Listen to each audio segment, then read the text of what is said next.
I don't know when I first noticed the way Daniel's hands lingered too long on the coffee pot each morning, his fingers tracing the handle like it was a lover's skin. Maybe it was a month ago, or maybe it had been happening for years, and I'd been too blind to see it. My name is Claire, and for 20 years, I thought I knew my husband. I thought I knew the man who kissed my forehead every night, who laughed at my terrible puns, who built our family with me, your daughter Lily, now 17, and our son Ethan, barely 12. But that morning, as the sun spilled through the kitchen window and painted the tiles gold, I saw it. A flicker in his eyes, a hesitation as he poured my coffee. It wasn't love. It wasn't even guilt. It was calculation. The kitchen smelled of burnt toast and the lavender candles I'd lit to mask the tension that had been growing between us. Daniel handed me my mug, the one with the chipped handle I'd refused to throw out because Lily had painted it for me when she was 6. "You okay, Claire?" he asked, his voice smooth, too smooth, like oil sliding over water. I nodded, my lips tight, and took a sip. The coffee was bitter, sharper than usual, and it burned my throat in a way that felt wrong. I set the mug down, my heart thudding. "Just tired," I said, watching him. He didn't meet my eyes. He never did anymore. It wasn't always like this. We'd been happy once, hadn't we? I could still picture us in our early days, dancing in the living room to old jazz records, Daniel's hands warm on my waist, his laughter filling the spaces between the notes. We built this house together, a sprawling Victorian in upstate New York, with creaking floors and windows that rattled in the wind. It was supposed to be our forever home, a place where our children would grow and we'd grow old. But somewhere along the way, the warmth had faded. The house felt too big now, the rooms too quiet, except for the arguments that erupted like sudden storms. Daniel had changed, or maybe I had. Maybe we both had. I started noticing the signs after Lily's 17th birthday. Daniel had been distant, his phone always buzzing, his excuses flimsier each day. "Work's crazy," he'd say, but I'd seen the way he locked his phone, the way he flinched when I walked into the room unannounced. Then there were the late nights, the unfamiliar perfume on his jacket, the way he'd snap at Ethan for no reason. I wanted to believe it was stress, that he was still the man I'd married. But doubt is a seed, and once it's planted, it grows roots you can't ignore. That morning, as I stared at the coffee mug, something clicked. I remembered the small vial I'd found in his coat pocket a week ago, tucked inside a crumpled receipt. It was unlabeled, filled with a clear liquid that could have been anything. Eye drops, medicine, nothing at all. I'd laughed it off then, told myself I was paranoid. But now, with the bitter taste lingering on my tongue, I wasn't so sure. I excused myself to the bathroom, my hands shaking as I locked the door. I stuck my finger down my throat, forcing myself to gag until the coffee came up, burning and acrid. My reflection in the mirror looked like a stranger's pale, hollow-eyed, terrified. When I came back to the kitchen, Daniel was gone, his own mug untouched on the counter.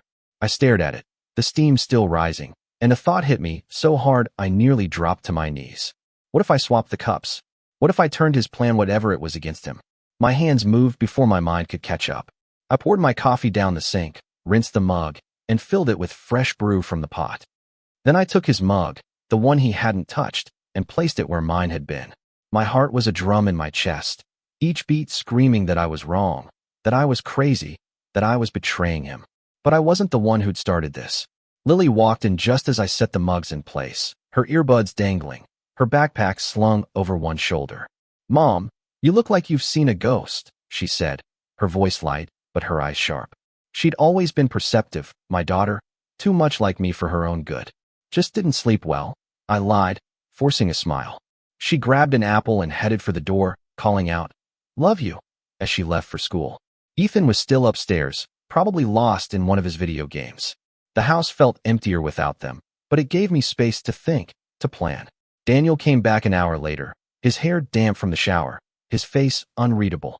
"Coffee's cold," he said, glancing at the mugs. "Want me to make a fresh pot?"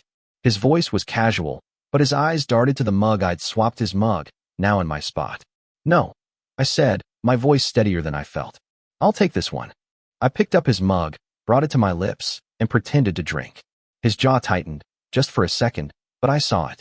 I saw the panic flicker across his face like a shadow. "Why don't you have yours?" I asked, tilting my head. "You always say coffee's the best part of the morning." He hesitated, his fingers twitching at his sides. "Not today," he muttered, turning away. But I wasn't letting him off that easily. Come on, Daniel. Drink with me. Like old times. I pushed the mug-me old mug, the one I'd been drinking from, toward him. His face paled, and for a moment, I thought he might bolt. But he didn't. He took the mug, his hand trembling, and brought it to his lips. That's when it happened. He took one sip, just one, and his eyes widened. The mug slipped from his hand, shattering on the floor, coffee splashing like blood across the tiles. Claire, he gasped, clutching his throat. What did you do? His voice was raw, desperate, and in that moment, I knew I'd been right. The coffee he'd meant for me was poisoned. And now, he'd drunk it himself. I should have felt horror, or guilt, or something human. But all I felt was a cold, sharp clarity. What did you do, Daniel? I asked, stepping closer. His knees buckled, and he grabbed the counter for support, his breaths coming in short, ragged gasps. You were going to kill me, I said, my voice low, steady. Why? What did I do to you? He shook his head, his eyes wild, but no words came. He slid to the floor, his hands clawing at his chest, and I just stood there, watching. Part of me wanted to call 911, to save him, to undo what I'd done. But another part, the part that had spent years loving him, trusting him, building a life with him, wanted answers. I knelt beside him, my face inches from his.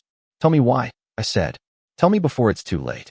His lips moved, but no sound came at first. Then, in a broken whisper, he said, it wasn't supposed to be like this. His words hung in the air, thin and fragile, like a thread about to snap. Daniel's face was slick with sweat, his eyes darting around the kitchen as if searching for an escape that didn't exist. I stayed crouched beside him, my heart pounding, but my voice steady. What wasn't supposed to be like this, Daniel? You poisoning me? Or you getting caught? He flinched at the word poison, his body trembling against the cold tiles. The shattered mug lay between us, its jagged pieces glinting in the morning light like accusations. Claire, please, he rasped, his voice barely audible. I didn't mean. But he couldn't finish. His breath hitched, and he clutched his chest tighter, his face twisting in pain. I wanted to shake him, to scream, to demand the truth, but I forced myself to stay calm. If he was going to die, I needed to know why. I needed to know what had turned the man I loved into a stranger who'd slipped poison into my coffee. I grabbed my phone, my fingers hovering over the emergency call button, but I didn't press it. Not yet. Talk, I said, my voice sharp enough to cut through his panic. You owe me that much. His eyes met mine, and for the first time in months, I saw something real in them, fear. Yes, but also regret, raw and unfiltered. It was her, he whispered.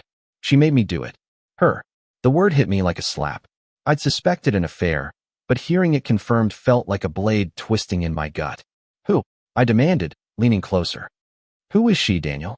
His lips parted, but before he could answer, he coughed, a wet, choking sound that made my stomach lurch. Tom was running out. I grabbed his shoulders, shaking him gently. Tell me.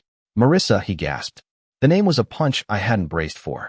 Marissa is co-worker, the one with the sleek blonde hair and the too friendly smile at company parties.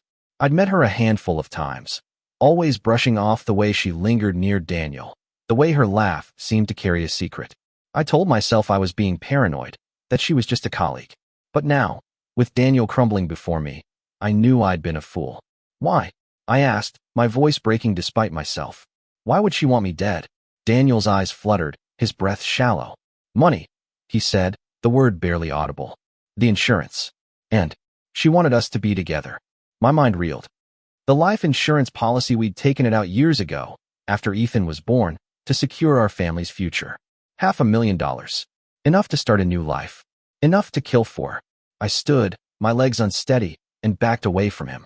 The kitchen felt too small, the walls closing in as the truth sank in. Daniel hadn't just betrayed me with an affair. He'd planned to erase me, to trade my life for a payout and a new woman. The lavender candles flickered, their scent now sickeningly sweet, and the morning light seemed to mock me, illuminating the wreckage of my marriage. But I wasn't done. Not yet. How long? I asked, my voice cold. How long have you been planning this? He shook his head, his hands clawing at the floor. Not long, he said. A few months. She kept pushing, Claire. I didn't want to, I swear. His words were desperate, but they rang hollow. I didn't know if he was lying to me or to himself, but it didn't matter anymore. The man I'd loved was gone, replaced by this pathetic, trembling figure who'd chosen money and lust over our family. I should have called for help then. I should have dialed 911 and let the paramedics save him. Let the police sort out the rest. But something inside mesomething dark and wounded wanted him to suffer, just a little longer. I wanted him to feel the weight of what he'd done. You were going to kill me, I said, my voice low, deliberate. You were going to leave Lily and Ethan without a mother. For her. For money. His eyes widened, and for a moment, I thought I saw a flicker of the old Daniel, the one who'd promised to love me forever. But it was gone as quickly as it came. I'm sorry, he whispered, tears streaming down his face. Claire, I'm so sorry. But sorry wasn't enough. Sorry couldn't undo the vial in his pocket, the poison in my cup, the betrayal that had shattered everything I thought we were. I stood over him, my hands clenched into fists, and fought the urge to scream, to cry, to collapse. I had to stay strong for Lily, for Ethan, for myself. The sound of the front door opening snapped me out of my haze. Mom. Lily's voice called from the hallway. My heart lurched. She wasn't supposed to be home yet. I glanced at Daniel, still slumped on the floor, his breathing slower now, his face gray. Stay there. I hissed at him, though I wasn't sure he could even move. I hurried to the hallway, intercepting Lily before she could reach the kitchen. Hey, sweetheart, I said, forcing a smile that felt like a lie. What are you doing home? She frowned, her eyes searching my face. Forgot my math book, she said. You okay? You look weird. I laughed, a brittle sound that didn't reach my eyes. Just a rough morning, I said. Go grab your book. I'll drive you back to school. She hesitated, her gaze flickering toward the kitchen, but she nodded and headed upstairs. I returned to Daniel, my mind racing. I couldn't let Lily see him like this. I couldn't let her know what he'd done what I'd done. I grabbed his arm, dragging him to his feet with strength I didn't know I had. Get up, I said. You're not dying here. He groaned, his weight heavy against me, but I managed to get him to the couch in the living room. His eyes were half closed, his breath shallow, but he was still alive. For now. I grabbed my phone again, my thumb hovering over the call button. But before I could decide, Daniel's hand shot out, grabbing my wrist. His grip was weak, but his eyes were wild. Don't, he whispered. Please, Claire. I'll tell you everything. Just don't call yet. I stared at him, my heart torn between rage and pity. He was my husband, the father of my children, the man I'd built my life with. But he was also a monster, and I needed to know why. Start talking, I said, pulling my wrist free. And don't lie to me. He nodded, his breath ragged, and began to speak. His words were halting, broken by coughs and gasps, but they painted a picture I could barely comprehend. Marissa had been his mistress for a year. She'd started as a fling, a distraction from the monotony of our life, but she'd grown obsessed, manipulative. She'd convinced him that I was holding him back, that my death would set him free to be with her, free to start over with the insurance money. The vial, he said, was her idea. She'd gotten it from a contact he didn't know, someone she'd met through her other work. He swore he didn't know what it was, only that it was supposed to be quick, painless. I listened, my blood running cold. Every word was a nail in the coffin of our marriage, but it was also a spark, igniting something fierce inside me. I wasn't just a victim. I was a survivor, and I wasn't going to let Marissa or Daniel destroy my family. Where is she now? I asked, my voice steady despite the storm inside me. Daniel's eyes fluttered, his strength fading. Her apartment, he whispered. Downtown. 4th Street. I stood, my mind racing. Lily was still upstairs, oblivious to the chaos unfolding below. Ethan was at school, safe for now. But Marissa, she was out there, plotting, waiting, and I wasn't going to let her win. I left Daniel on the couch, his breathing shallow, his eyes half closed, a ghost of the man I'd once loved. My hands trembled as I grabbed my keys and purse, but my mind was razor sharp, cutting through the fog of betrayal. Marissa. Her name pulsed in my head, a drumbeat of rage and purpose. I had to find her, confront her, stop her before she could hurt my family any further. But first, I had to get Lily out of the house. I couldn't let her see her father like this, couldn't let her glimpse the truth that would shatter her world. Lily, I called, my voice steadier than I felt. She appeared at the top of the stairs, her math book tucked under her arm, her brow furrowed. You ready? I asked, forcing a smile. She nodded, but her eyes lingered on me, searching, suspicious. You sure you're okay, Mom? She asked again, her voice softer now, tinged with worry. I wanted to pull her into my arms, to tell her everything, to shield her from the ugliness of it all. But I couldn't. Not yet. I'm fine, I said. Let's go. The drive to school was quiet. the air between us heavy with unspoken questions. Lily stared out the window, her fingers twisting the strap of her backpack. I wanted to say something, to reassure her, but every word felt like a lie. How could I tell her that her father had tried to kill me? That the life we'd built was a house of cards, collapsing under the weight of his betrayal? I dropped her off at the school's front gate, watching as she disappeared into the crowd of students, her ponytail swinging. She was safe, for now. That was all that mattered. Back at the house, Daniel was still on the couch, his face gray, his breaths uneven. I stood over him, my heart a tangle of anger and pity.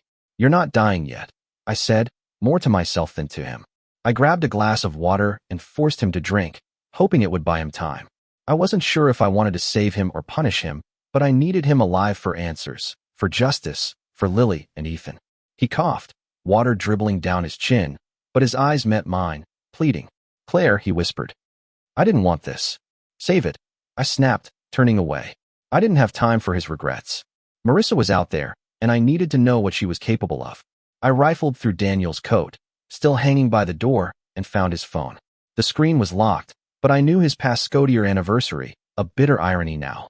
I scrolled through his texts, my stomach churning as I read the messages between him and Marissa. They were careful, coded, but the intent was clear. "It's done," he'd written that morning. Her reply, "Good. Call me when it's over." My blood ran cold. She thought I was dead. I pocketed the phone and grabbed my jacket. "I'm going to find her," I told Daniel, my voice hard. "And when I get back, you'd better have more to say." He tried to speak, but his words were lost in a fit of coughing. I didn't wait to hear them. I left him there, the house silent except for the faint creak of the floorboards, and drove to 4th Street. Marissa's apartment building was a sleek, modern high-rise, all glass and steel, a far cry from our creaky Victorian. I parked across the street, my hands gripping the steering wheel as I scanned the entrance. I didn't know what I was going to say or do, but I knew I couldn't let her walk away from this. She'd manipulated Daniel, turned him against me, against our family. She'd made him believe that my death was the answer to their problems. And for what? Money? Love? Power? I waited, my eyes locked on the revolving doors, until I saw her. Marissa stepped out, her blonde hair catching the sunlight, her heels clicking on the pavement. She looked calm, confident, like a woman who'd just won. My hands clenched into fists, but I forced myself to stay still, to watch.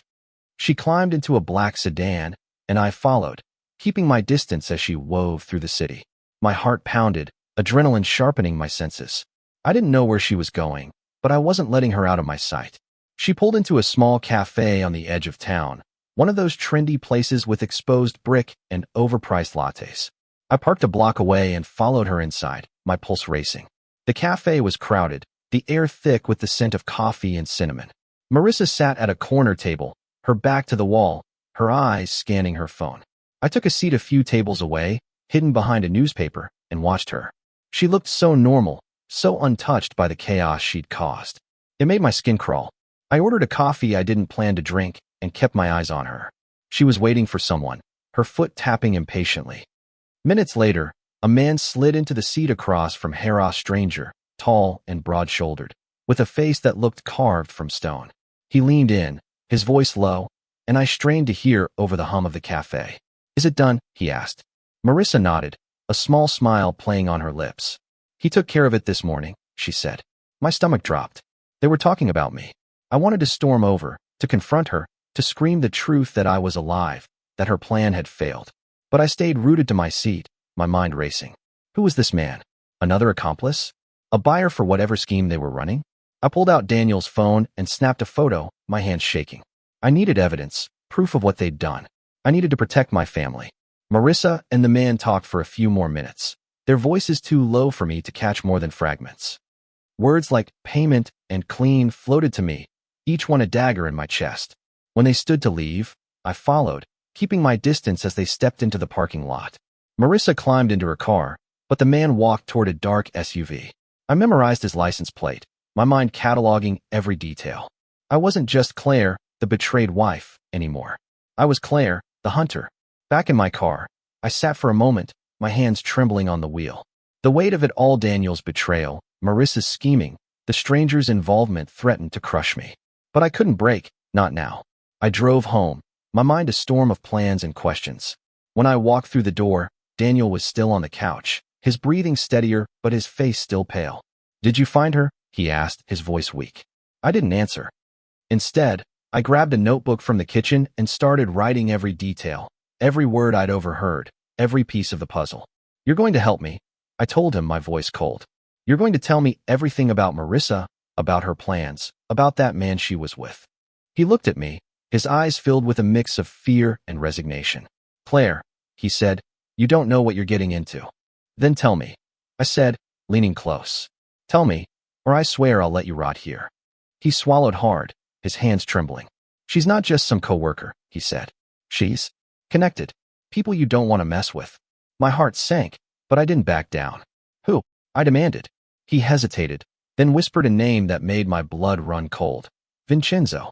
I didn't know who Vincenzo was, but the way Daniel said it, like a curse, told me enough. This wasn't just about an affair or a life insurance payout anymore. This was bigger, darker, and I was in deeper than I'd ever imagined. But I wasn't turning back.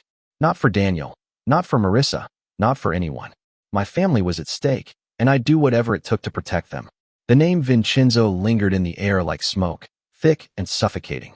Daniel's eyes were wide, his face a mask of fear, but I didn't let his panic pull me under.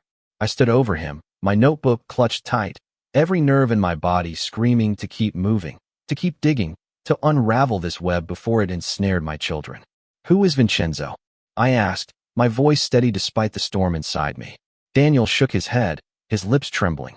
"Claire, you don't understand," he said. "He's dangerous. You need to stay away." "Stay away." I laughed, a sharp, bitter sound.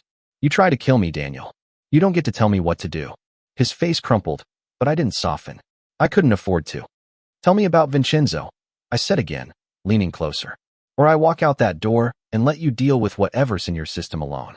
His eyes darted to the phone in my hand, then back to my face. He knew I wasn't bluffing.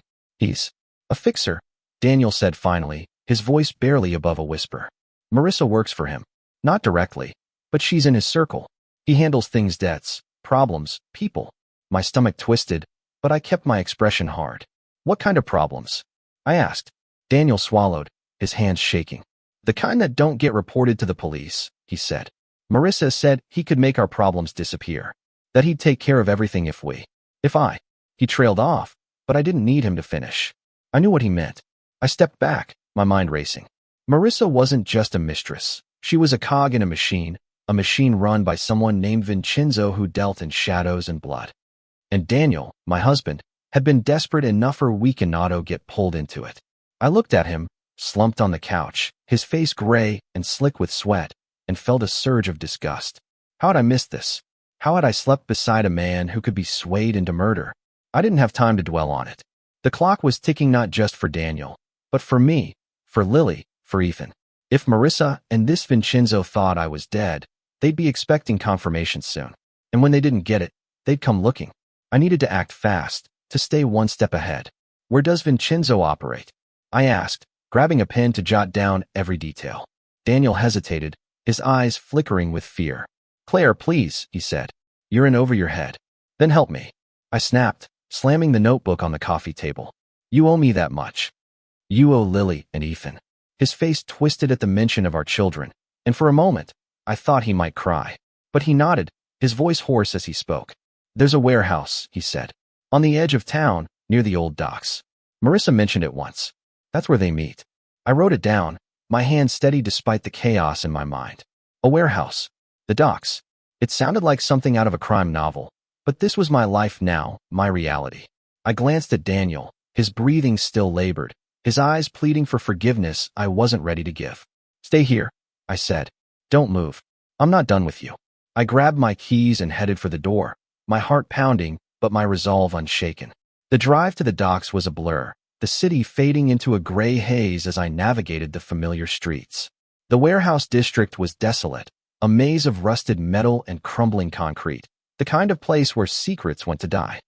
I parked a block away, my car tucked behind a stack of shipping crates, and sat for a moment, steadying my breath. I didn't know what I was walking into, but I knew I couldn't turn back. Not now. I stepped out, the air cold and sharp with the scent of salt and decay. The warehouse Daniel had described loomed ahead, its windows dark, its walls streaked with rust. I crept closer, my sneakers silent against the cracked pavement, my heart hammering in my chest. A single light flickered above the entrance, casting jagged shadows that seemed to move on their own. I pressed myself against the wall, listening. Voices drifted from inside, low and urgent, but I couldn't make out the words. I edged toward a cracked window, peering through the grime. Inside, I saw Marissa, her blonde hair unmistakable even in the dim light. She was talking to the man from the cafe, his broad shoulders hunched as he gestured angrily. Another figure stood in the shadows, his face obscured, but the way he carried himself calm, commanding made my skin crawl. Vincenzo, I thought, my gut twisting. I pulled out Daniel's phone and started recording, my hands shaking, but my focus razor sharp. Whatever they were saying, I needed proof. Marissa's voice rose, sharp and defensive. I told you, it's handled, she said. He did it this morning. She's gone. The man from the cafe shook his head, his voice low but furious. Then why haven't we heard from him? You said he'd call. Marissa's face tightened, and for the first time, I saw a crack in her confidence. He will, she said. Give him time. The man in the shadows, Vincenzo, I was sure, stepped forward, his voice a low growl. Time is something we don't have. I held my breath, my phone steady despite the tremor in my hands. They didn't know I was alive. They didn't know Daniel was dying on my couch, that I'd swapped the cups, that I was here, listening. But I couldn't stay forever. The longer I lingered, the greater the chance they'd spot me. I backed away, my heart pounding, and slipped back to my car. I needed to get home, to check on Daniel, to figure out my next move. When I walked through the door, Daniel was still on the couch, his condition unchanged. His eyes fluttered open as I approached, his voice weak. Did you find her? He asked. I nodded, setting the phone down. I found her, I said. And I recorded everything. His face paled, if that was even possible. Claire, you don't know what you're doing, he said. They'll kill you. They'll kill all of us. Then help me stop them, I said, my voice fierce. Tell me everything you know about Vincenzo, about Marissa, about their plans. He hesitated, his eyes searching mine, but I didn't back down. You owe me, I said. You owe our kids. He nodded, his breath ragged, and began to talk. Vincenzo, he said, was a name whispered in fear, a man who controlled a network of deals and debts, who made problems disappear for the right price. Marissa had gotten involved with him years ago, long before she'd met Daniel, working as a courier, a liaison, a manipulator. She'd seen Daniel as an easy mark, a man desperate for escape from a life he'd grown to resent. She'd fed him lies, promises of freedom, of a new start, until he was too deep to back out. The poison, Daniel swore, was her idea, but he'd gone along with it, too weak to say no. I listened, my heart breaking with every word, but my resolve hardening. This wasn't just about Daniel's betrayal anymore. It was about Marissa, about Vincenzo, about a world that had invaded my home, my family. I wasn't going to let them win. I grabbed my notebook again, writing down every detail, every name, every place. I didn't know how I was going to use it, but I knew I needed a plan. As the afternoon faded into evening, I heard the front door open. Ethan's voice called out, "Mom, I'm home." My heart sank. I hadn't realized how late it was. I hurried to the hallway, intercepting him before he could see Daniel. "Hey, buddy," I said, forcing a smile. "Why don't you head upstairs? I'll make dinner soon." He frowned, his eyes sharp like lilies. "Where's Dad?" he asked. I swallowed hard, my mind racing for a lie. "He's resting," I said. "Rough day at work." Ethan nodded, but I could tell he didn't believe me. He was too smart for that. I watched Ethan climb the stairs, his backpack slung over one shoulder, his steps heavy with the weight of a day I couldn't protect him from. The house felt like a minefield, every creak of the floorboards a warning, every shadow a threat. Daniel was still on the couch, his breathing shallow but steady, a reminder of the fragile line between life and death I was walking. I couldn't let Ethan see him like this, couldn't let him sense the chaos that had invaded our home. But keeping secrets from my children was like swallowing glass sharp, painful, inevitable. I returned to the living room, my notebook open, Daniel's phone beside it. The video I'd recorded at the warehouse played silently on the screen, Marissa's face lit by the dim glow, her words a chilling confirmation of the plot against me. I paused the video, my eyes locked on her smile, that smug curve of her lips that made my blood boil. She thought she'd won. She thought I was dead, that Daniel had succeeded, that she was free to claim whatever prize she'd been chasing. But I was alive, and I was coming for her. "Claire," Daniel's voice croaked. pulling me back. His eyes were half open, his face a sickly gray. You can't go after them. Vincenzo. He doesn't play games. I turned to him, my jaw tight. And you do? I asked, my voice low, venomous. You played a game with my life, Daniel. With our kid's future. Don't tell me what I can't do. He flinched, his hands trembling, but he didn't argue. He knew he'd lost that right. I sat across from him, the coffee table between us like a battlefield. Tell me more about Vincenzo, I said. What does he want? Why me? Daniel's eyes darted away, but I leaned forward, refusing to let him retreat. You said he's a fixer. What's he fixing for Marissa? For you? Daniel swallowed hard, his voice barely audible. Money, he said. It's always about money. Marissa owed him big. She said the insurance would cover it, and then some. She said it was the only way. My stomach churned.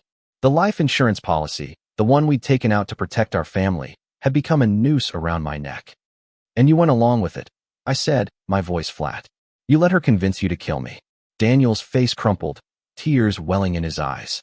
I didn't want to, he said. I thought I could fix things. For us, for the kids. I laughed, a cold, brittle sound. Fix things? By murdering me. He didn't answer, his silence a confession. I stood, pacing the room, my mind racing. Marissa owed Vincenzo money, and my death was her payment. But why me? Why not someone else, someone unconnected to this mess? The answer came to me in a flash because I was convenient. I was Daniel's wife, the mother of his children, the perfect pawn in their twisted game. And Daniel, weak and desperate, had played along. I stopped pacing, my eyes falling on the notebook. The details I'd written: Marissa's apartment, the warehouse, the man from the cafe. Vincenzo's name were pieces of a puzzle I was only beginning to understand. I needed more. I needed to know how deep this went, who else was involved, what they'd do when they realized I wasn't dead. I turned back to Daniel, my voice steady. What happens when they find out I'm alive? I asked. His eyes widened, fear flickering across his face. They'll come for you, he said. For all of us. Then we stop them, I said, my resolve hardening. You're going to help me, Daniel.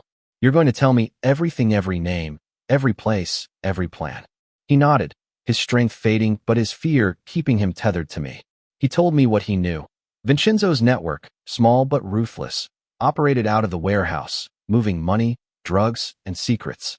Marissa was a low-level player, a courier who'd gotten in over her head, her debt to Vincenzo a chain she couldn't break. The man from the cafe, Daniel said, was likely one of Vincenzo's enforcers, someone who cleaned up messes Marissa couldn't. I wrote it all down, my hand steady despite the storm in my chest. The more I learned, the clearer it became. This wasn't just about me or Daniel anymore. It was about Lily and Ethan, about protecting them from a world I'd never known existed. I couldn't go to the police, not yet.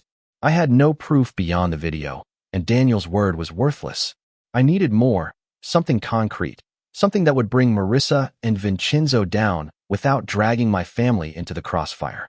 The sun was setting now, the living room bathed in a soft, golden light that felt wrong, too warm for the cold truth unfolding. Ethan's footsteps echoed upstairs, a reminder of the life I was fighting for. I looked at Daniel, his face a mask of pain and regret, and felt a flicker of something I didn't want to name: pity, maybe, or the ghost of love. You're going to live, I told him, my voice firm. You're going to help me fix this. He nodded, his eyes pleading, but I wasn't sure I believed him. Not anymore. I grabbed my phone and dialed a number I hadn't called in years: Rachel, my old college friend, now a private investigator in the city. She answered on the second ring, her voice warm but cautious. Claire? It's been forever. You okay? I took a deep breath, glancing at Daniel. I need your help, I said. It's complicated. Rachel didn't hesitate. Tell me everything, she said. And so I did, pouring out the story in halting, painful bursts: the coffee, the poison, Marissa, Vincenzo. She listened, her silence steady, grounding me. When I finished, she said, I'm on my way. Don't do anything stupid until I get there. I hung up, my hands shaking but my mind clear. Rachel would help me navigate this, help me find the evidence I needed to bring Marissa and Vincenzo down. But I couldn't wait for her to arrive. I needed to keep moving, to stay ahead of the danger closing in. I turned to Daniel, my voice cold. You're going to write a confession, I said. Everything you told me, everything you did. And you're going to sign it. His eyes widened, but he didn't argue. He knew he had no choice. I handed him the notebook and a pen, watching as he wrote, his hand trembling. The words spilled out, halting and messy, a record of his betrayal, his weakness, his regret. I didn't read it, not yet. I couldn't bear to see the details in black and white, not when they were already carved into my heart. When he finished, he pushed the notebook toward me, his eyes pleading. "Claire," he said, "I'm sorry. I never wanted to hurt you." I didn't answer. I couldn't. Instead, I tucked the notebook into my purse and stood, my mind already on the next step. Rachel would be here soon, but I needed to prepare, to protect my children, to end this before it destroyed us all. I glanced at the clock. Ethan would be hungry soon, and Lily would be home from her after-school club. I needed to keep them safe, to keep them oblivious to the storm raging around them. I walked to the kitchen, the broken mug still scattered across the floor, a reminder of the moment everything changed. I swept it up, the shards sharp against my fingers, and tossed them into the trash. The lavender candles had burned out, their scent replaced by the bitter tang of coffee and betrayal.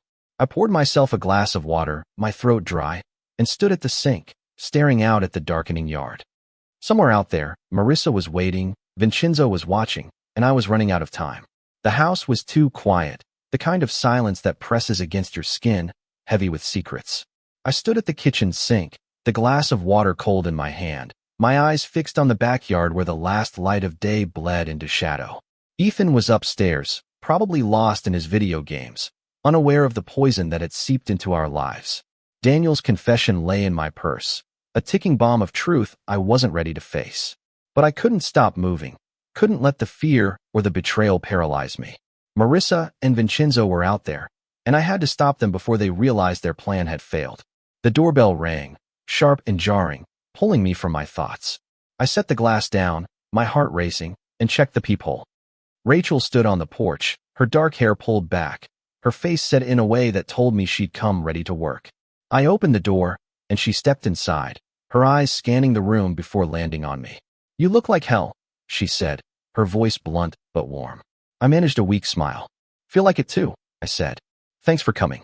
She followed me to the living room, where Daniel was still slumped on the couch, his face a sickly gray. Her eyes narrowed as she took him in, but she didn't comment. "Tell me everything," she said, pulling a small recorder from her bag. I nodded, gesturing for her to sit, and recounted the day, the coffee, the swap, the warehouse, the video, Vincenzo's name. Rachel listened, her face unreadable, her pen scratching notes in a small pad. When I finished, she leaned back, her eyes sharp. "This is bigger than I thought," she said. "Vincenzo's not just some thug. He's got connections, cops, judges, people who make problems disappear."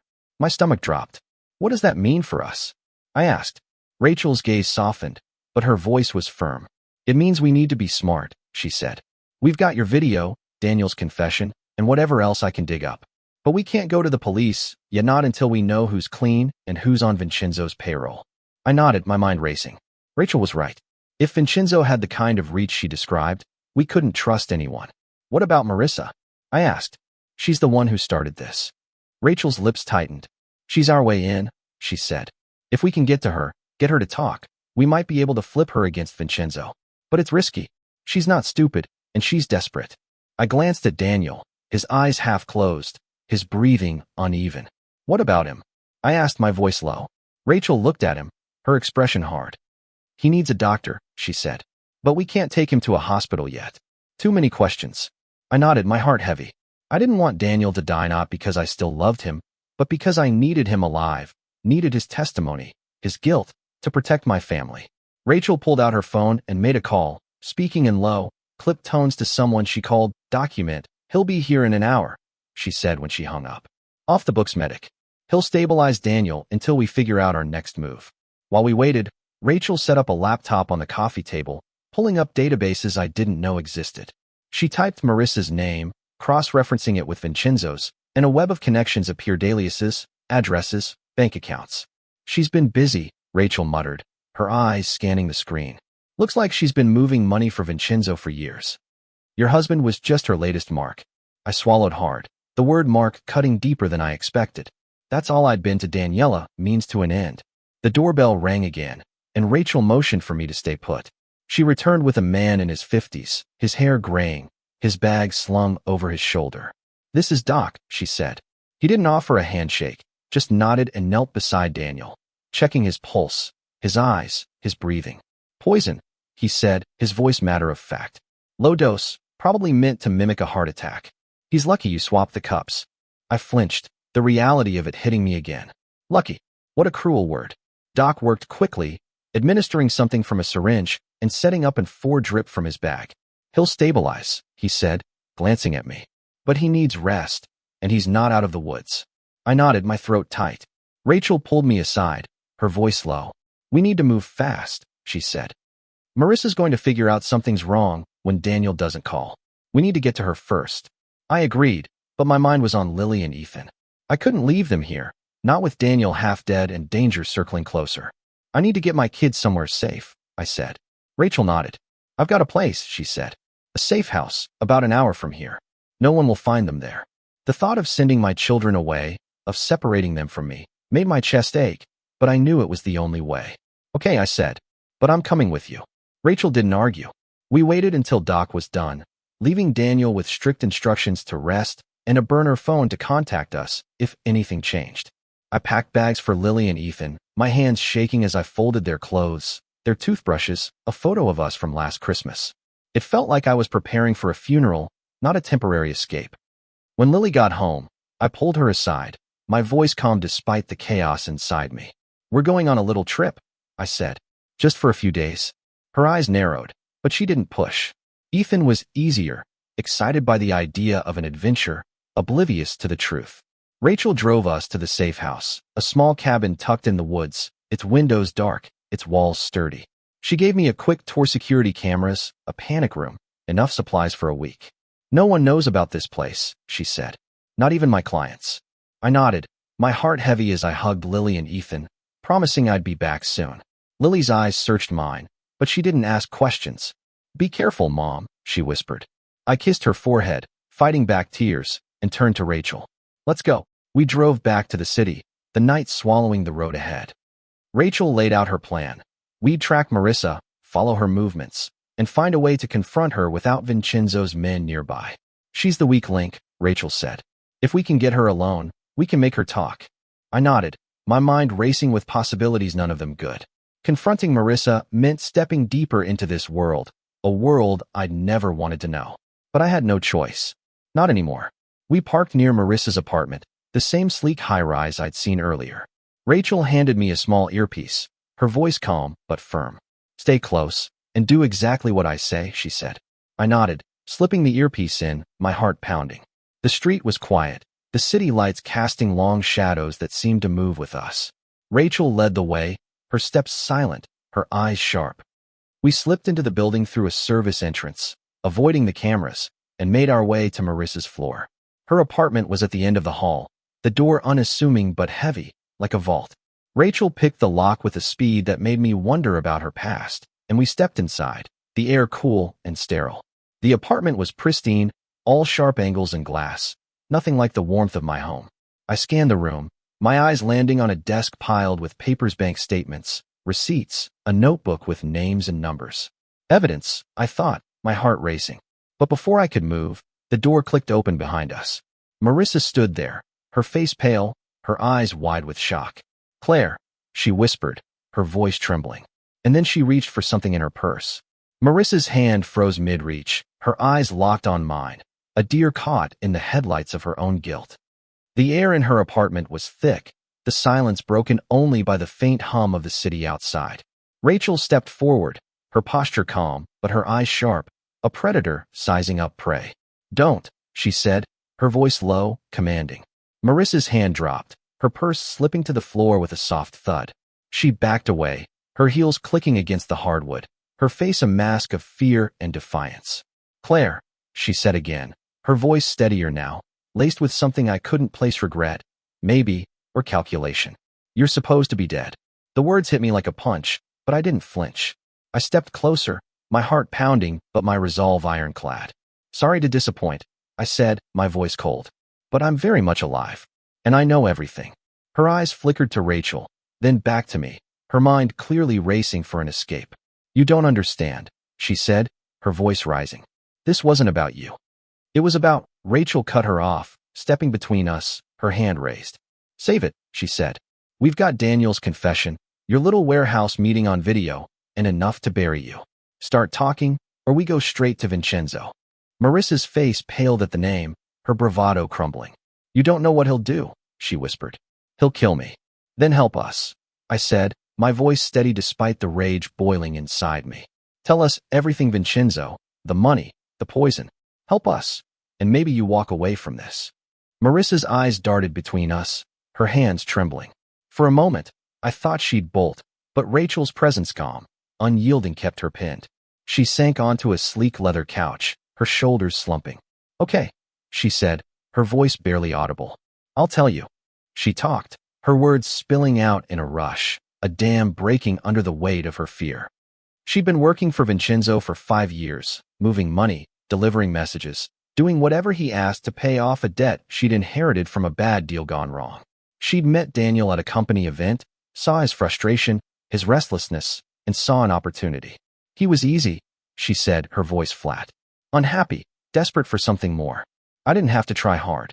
My stomach twisted, but I kept my face blank, letting her words wash over me.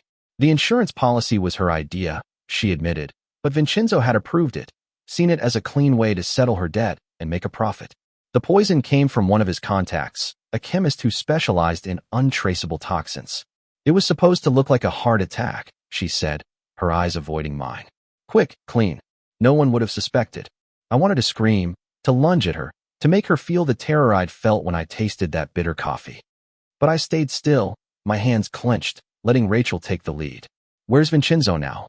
Rachel asked, her recorder running, her voice calm but relentless. Marissa hesitated, her eyes flickering to the window. He's at the warehouse, she said finally. He's expecting a delivery tonight, cash, from a deal in the city. He'll be there until midnight.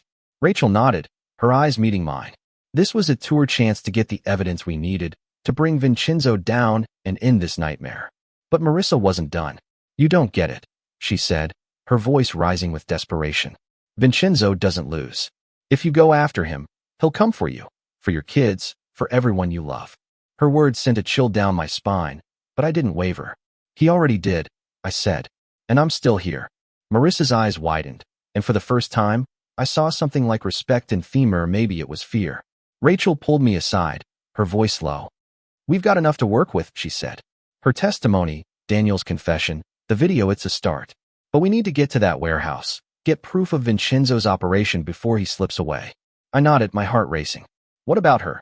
I asked, glancing at Marissa, who was watching us, her face pale. Rachel's lips tightened. She stays here, she said.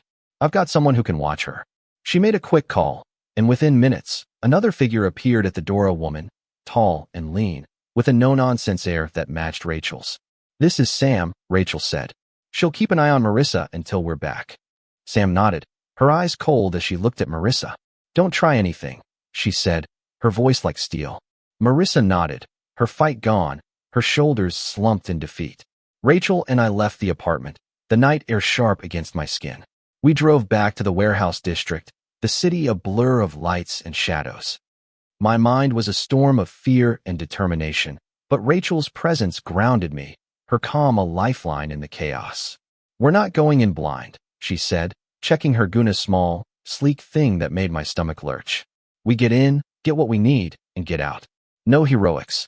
I nodded, my throat tight. I wasn't a hero. I was a mother, a wife, a woman fighting for her life. The warehouse loomed ahead, its windows dark, its silence ominous. We parked a block away, slipping through the shadows like ghosts. Rachel led the way, her movements precise, practiced. We found a side entrance, its lock rusted but intact. Rachel picked it with ease, and we stepped inside, the air thick with the smell of oil and metal. Voices echoed from deeper within, low and urgent, and I recognized one, Vincenzo's, smooth and commanding, a voice that carried the weight of power. We crept closer, staying low, hidden behind crates stacked high with unmarked boxes. Vincenzo stood in the center of the room, surrounded by 3 men, one of them the enforcer from the cafe. A table held stacks of cash, bags of white powder, and a laptop open to what looked like a ledger. Rachel motioned for me to stay put, her camera already recording through a gap in the crates. My heart pounded, but I forced myself to breathe, to focus. This was the evidence we needed to end this. Vincenzo's voice cut through the silence, sharp and impatient. Where's Marissa? He asked, his eyes scanning the room. The enforcer shrugged. She said she'd be here after the deal was done, he said. Vincenzo's face darkened. She'd better not be playing games, he said. I don't tolerate loose ends. My blood ran cold. Loose ends. That's what I was to him, what my family was. But I wasn't going to let him win. Rachel's camera clicked softly, capturing every detail: the money, the drugs, Vincenzo's face. But before we could retreat, one of the men turned, his eyes narrowing as he scanned the shadows. Someone's here, he said, his hand reaching for a gun at his waist. Rachel grabbed my arm, pulling me back, but it was too late. The man's eyes locked on us, and he shouted, Vincenzo, we've got company. Panic surged through me, but Rachel was already moving, her gun raised, her voice calm. Stay behind me, she whispered. I nodded, my heart in my throat, as the warehouse erupted into chaos. The warehouse exploded into motion, shouts echoing off the metal walls as Vincenzo's men drew their weapons. Rachel pulled me behind a crate, her gun steady in her hand, her eyes scanning the chaos. My heart slammed against my ribs, the air thick with the metallic tang of fear. Stay low, Rachel hissed, her voice a lifeline in the madness. I nodded, crouching, my hands trembling as I clutched Daniel's phone, the video still recording, capturing the evidence that could save user Dumas. Vincenzo's voice cut through the noise, calm and cold, like a blade slicing through silk. Find them, he said. Now. Footsteps pounded against the concrete, closing in, and I fought the urge to run, to scream, to do anything but stay still. Rachel's hand gripped my arm, her touch grounding me. We've got enough, she whispered. We need to get out. But the men were too close, their shadows looming as they searched the maze of crates. I glanced at the phone, the battery icon blinking red, a reminder of how little time we had.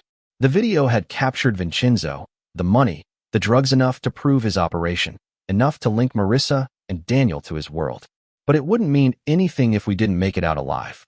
Rachel motioned toward a narrow gap between the crates, a path to the side entrance we'd used to get in.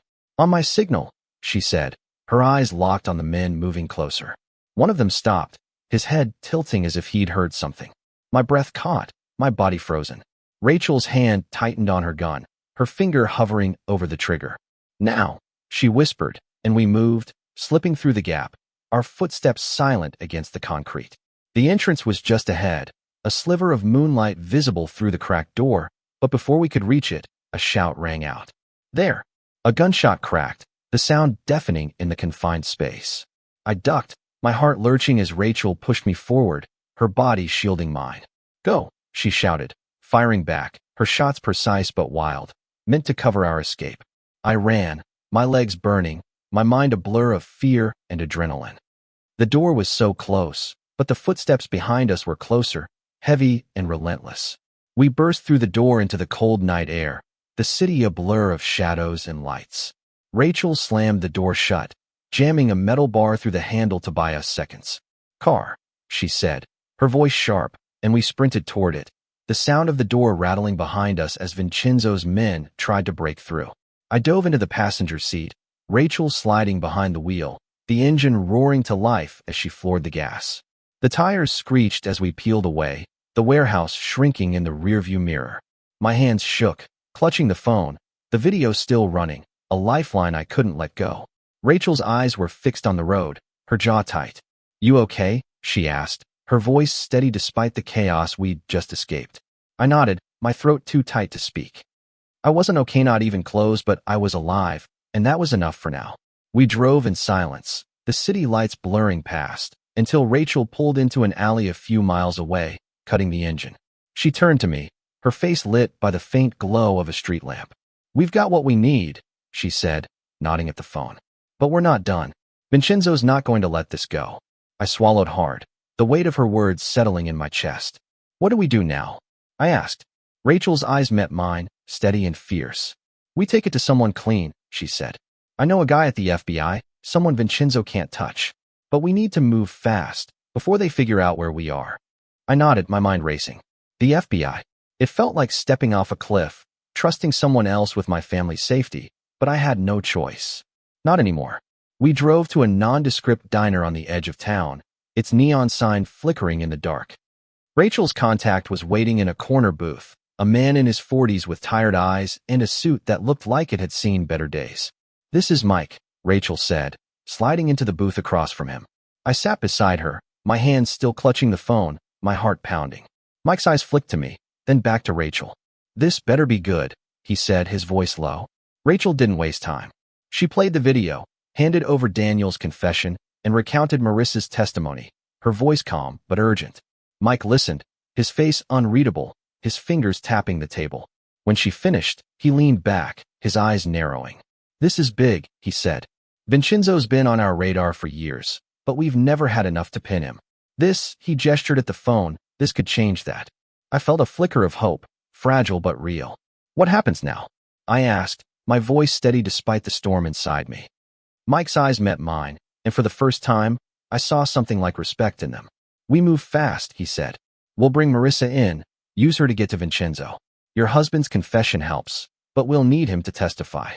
My stomach twisted at the thought of Daniel, still lying on my couch, a traitor and a victim all at once. "And my family?" I asked, my voice barely above a whisper. Mike's expression softened. "We'll protect them," he said. "Safe house, witness protection if it comes to that. But you need to stay low until we have Vincenzo in custody." I nodded, my throat tight. Witness protection. A new life, a new name, a new everything. The thought made my chest ache, but I'd do whatever it took to keep Lily and Ethan safe. Rachel drove me back to the safe house, the night swallowing the road ahead. My children were asleep when we arrived, their faces peaceful in the dim light of the cabin. I sat beside them, watching their chests rise and fall, my heart breaking and mending all at once. They were my reason, my strength, the only thing that mattered. I kissed their foreheads, whispering promises I wasn't sure I could keep. Rachel stayed with me, her presence a steady anchor. "We're close," she said, her voice soft but firm. "Vincenzo's going down, and Marissa with him. You did good, Claire." I nodded, but the weight of it all, the betrayal, the danger, the uncertainty pressed against me, heavy and unrelenting. I wasn't done fighting, not yet. But for the first time since I'd tasted that bitter coffee, I felt like I wasn't alone. As dawn broke, painting the sky in shades of pink and gold, I sat by the window, Daniel's phone in my hand, the video a silent testament to the truth. I didn't know what the future held, didn't know if I could ever forgive Daniel, if I could ever rebuild what we'd lost. But I knew one thing. I was alive, and I was fighting. For Lily, for Ethan, for myself. And I wasn't going to stop until this was over. The safe house was a cocoon of quiet, the kind that feels both safe and suffocating. I sat by the window, the early morning light casting soft shadows across the floor, my children sleeping soundly in the next room. Daniel's phone lay heavy in my hand, its battery long dead, but the video it held was burned into my mind. Vincenzo's face, Marissa's voice, the stacks of cash and drugs that tied them to a world I'd never wanted to know. Rachel was on her phone, coordinating with Mike, her voice a low murmur as she planned our next move. I felt like a soldier in a war I hadn't signed up for, armed with nothing but my will to protect my family. Lily stirred first, her footsteps soft as she padded into the living room, her eyes heavy with sleep but sharp with questions. "Mom," she said, sitting beside me, "what's going on? And don't say it's nothing." Her voice was firm, too much like mine, and it broke my heart. I wanted to shield her, to keep her in the world where parents were heroes and homes were safe, but that world was gone. "It's complicated," I said, choosing my words carefully. "Your dad, he made some bad choices. We're fixing it." Her eyes searched mine, and I knew she saw through the half-truth. "Is he okay?" she asked, her voice small. I hesitated, the weight of Daniel's betrayal pressing against my chest. "He's alive," I said finally. "But he's not the man we thought he was." Lily's face tightened, but she nodded, her strength a mirror of my own. "What do we do now?" she asked. I took her hand, squeezing it gently. "We stay strong," I said. "For each other." Ethan woke soon after, his energy a stark contrast to the heavy air around us.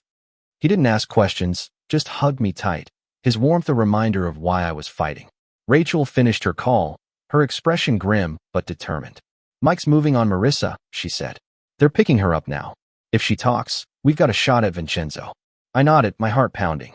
This was the beginning of the end, or the start of something worse. We waited, the hours stretching thin, each minute a test of my patience. Rachel's phone buzzed with updates. Marissa was in custody, singing like a bird, spilling details about Vincenzo's operation in exchange for a deal. Mike's team was planning a raid on the warehouse, using the video and Daniel's confession to secure a warrant. But Vincenzo was slippery, Rachel warned, a man who'd evaded capture for years. He'll know something's up, she said. We need to be ready. Ready. The word felt hollow. How could I be ready for a man who'd turned my husband into a murderer, who'd seen my life as nothing more than a line item in his ledger? But I had no choice. I packed bags for Lily and Ethan, preparing for the possibility of witness protection, a new life far from the home we'd built. The thought made my chest ache, but I pushed it down, focusing on the present, on the fight. By midday, Rachel's phone buzzed again. Mike's voice was tense, urgent. Vincenzo's gone, he said. The warehouse is empty, cleaned out. Marissa gave us everything, but he's a step ahead. My heart sank, but Rachel's eyes narrowed, her mind already working. He's running, she said, but he won't go far. Not with that much money on the line. She turned to me, her voice steady. We need Daniel to draw him out. He's the only one Vincenzo might still trust. I looked at her, my stomach twisting. Daniel weak, broken, barely alive was our last card to play. He's not strong enough, I said, but Rachel shook her head. He doesn't have to be, she said. He just has to show up. The plan was risky, desperate even. Use Daniel as bait, lure Vincenzo to a meeting, and let Mike's team take him down. But it meant putting Daniel in the line of fire, risking the life of the man I'd once loved, the father of my children. I drove back to the house alone, leaving Lily and Ethan with Rachel at the safe house. Daniel was where I'd left him, his face pale, but his breathing steadier. Doc's treatment holding him together. Claire, he said, his voice weak but urgent. I'm sorry. I'll do whatever you need. I looked at him, searching for the man I'd married, but all I saw was a stranger, broken by his own choices. You're going to help us, I said, my voice cold. You're going to call Vincenzo, tell him you need to meet. Tonight. He nodded, his hands trembling as he took the burner phone Rachel had left. I watched as he dialed, his voice shaking but convincing as he spun a story. Marissa was gone. The plan had failed. He needed to see Vincenzo to explain. The voice on the other end was smooth, controlled, but I heard the edge of suspicion. Midnight, Vincenzo said. The old pier. Come alone. Daniel hung up, his eyes meeting mine, filled with a mix of fear and resignation. He'll kill me, he said. Then you'd better hope Mike gets there first, I said, my voice hard. I didn't want to feel pity, didn't want to care, but a part of me ached for the man he'd been, the father my children loved. I pushed it down, focusing on the plan. Rachel arrived soon after, her face set, her bag packed with gear, cameras, a wire, a backup gun. Mike's team will be in position, she said. We just need Daniel to get Vincenzo talking. The hours before midnight were a blur, a haze of preparation and dread. Rachel wired Daniel, her hand steady as she taped the device to his chest. Keep him talking, she said. Get him to admit something, anything we can use. Daniel nodded, his face gray, his eyes haunted. I wanted to hate him, to let him face the consequences alone, but I couldn't. Not entirely.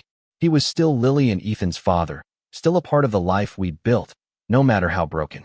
We drove to the pier, the night cold and heavy, the air thick with the scent of salt and decay. Rachel parked a distance away, her eyes scanning the shadows. Mike's team was out there, hidden, waiting. Daniel stepped out, his steps unsteady, the wire a faint bulge under his jacket. I watched him walk toward the pier, his silhouette swallowed by the darkness, and felt a pang of something I couldn't name: fear, grief, hope. Rachel's radio crackled, Mike's voice low. We've got eyes on Vincenzo. He's there, with 2 men. Stay sharp. My heart pounded, my hands clenched in my lap. This was a moment that would decide everything. I listened to the wire, Daniel's voice faint but clear as he approached Vincenzo. I messed up, he said, his words rehearsed but convincing. Marissa's gone, Claire's alive. I need your help. Vincenzo's voice was smooth, dangerous. You've caused me a lot of trouble, Daniel, he said. Why should I trust you now? Daniel's response was cut off by a sudden crack of gunshot, sharp and final. I gasped, my hand flying to my mouth, as Rachel's radio erupted with shouts. Shots fired. Mike's voice barked. Move in. The night exploded into chaos, and all I could think was that I'd sent Daniel to his death.